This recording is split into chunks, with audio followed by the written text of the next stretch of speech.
Bonsoir. Alors, Paracha Shemot.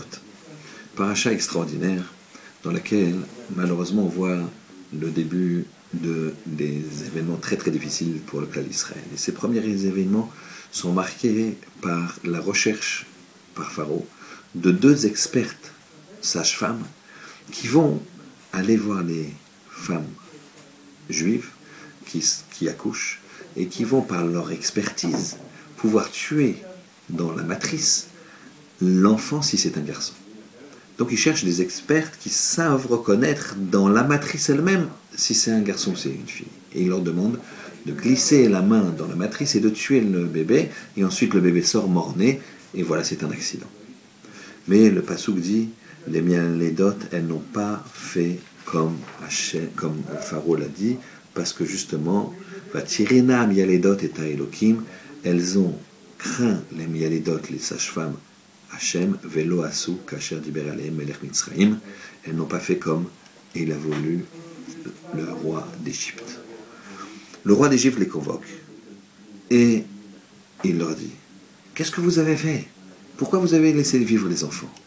Et il leur dit, elles répondent, Kilo hanashim amitzriot, écoutez bien, elles ne sont pas comme les femmes égyptiennes à Ivriot, les juives, qui chayot ena, elles sont chayot, vives. C'est-à-dire, elles expliquent que c'est comme chaya, comme une bête sauvage. Une bête sauvage, elle n'a pas besoin de sage-femme pour accoucher. Et donc, elles disent carrément à Pharaon, est-ce que tu as déjà vu une louve qui a besoin d'aller dans une clinique pour accoucher? Est-ce que tu as déjà vu une biche? C'est chayot, elles n'ont pas besoin. Elles accouchent dans la forêt toutes seules.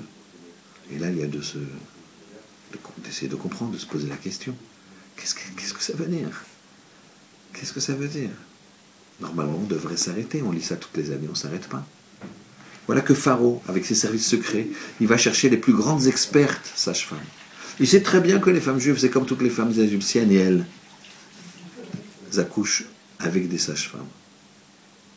Et Pharaon, pourtant, quand elle dit, quand Shifra et Poua dit, les sages-femmes disent, les femmes juives, elles sont chayot, elles n'ont pas besoin de nous pour accoucher. Il dit, ah, d'accord. Il croit ça. Et il accepte. Et il les laisse pas.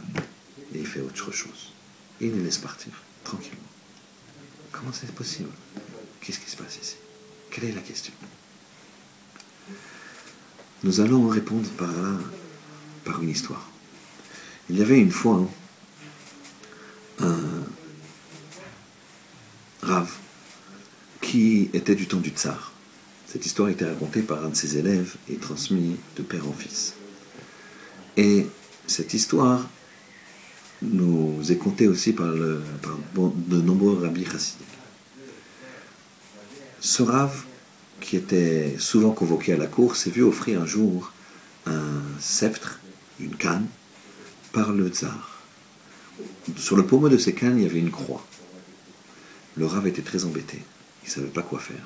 Il a accepté la canne, bien sûr, et arrivé chez lui, il s'est dit, qu'est-ce que je fais? Si j'enlève la croix, ça va se voir. Si je la laisse, c'est impossible, c'est abodazar. Donc il a coupé le haut du pommeau sur une dizaine de centimètres, tout l'espace où il y avait la croix, et il l'a jeté, bien sûr. Quelque temps plus tard, il devait aller à la cour, et il a amené sa canne, bien sûr. Le tsar a regardé, il lui a dit, qu'est-ce que c'est? Qu'est-ce que c'est que cette canne? Tu as coupé, tu as enlevé la croix. Et l'élève du Rav raconte, c'est lui qui a écrit l'histoire, qui a transmis l'histoire, qu'à ce moment-là, il a eu très très peur. Il ne savait pas qu'est-ce qu'allait dire le Rav. Et le Rav a dit, elle était trop haute, alors j'ai coupé le haut. Et l'élève s'est dit, ouais, c'est une bonne raison, j'espère que le tsar, il va accepter. Mais le tsar était intelligent. Et il lui a dit, mais tu pouvais couper par le bas. Alors le Rav a dit, mais non, par le bas, ça marchait très bien. Ça touchait bien le sol en bas. C'est le haut qui posait problème. Et à ce moment-là, l'élève, il a dit, oui, c'est pas possible, il va nous tuer. Qu'est-ce qui se passe? Qu'est-ce qui répond le maître? Et le tsar, qui pourtant avait compris que tu pouvais couper par le bas, il lui a dit, ah oui, c'est vrai, bien sûr, tu as raison, c'est le haut qui posait problème. Comment ça se fait que c'est passé? On a demandé au Rav, c'est passé cette réponse. Parce que il avait la Yirat Shamayim. Il est obligé, le tsar le convoque, il faut y aller. Les mialidot, elles sont convoquées, il faut y aller. Pourquoi? Qui yirena, parce qu'elle craignait Hachem. Quand on craint Hachem, on est dans une situation, eh bien on y va. Et Hachem, si on le fait pour Hachem, Hachem il nous mettra les mots dans la bouche et on trouvera grâce à ses yeux et aux yeux de l'interlocuteur qui nous veut du mal. Shabbat Shalom.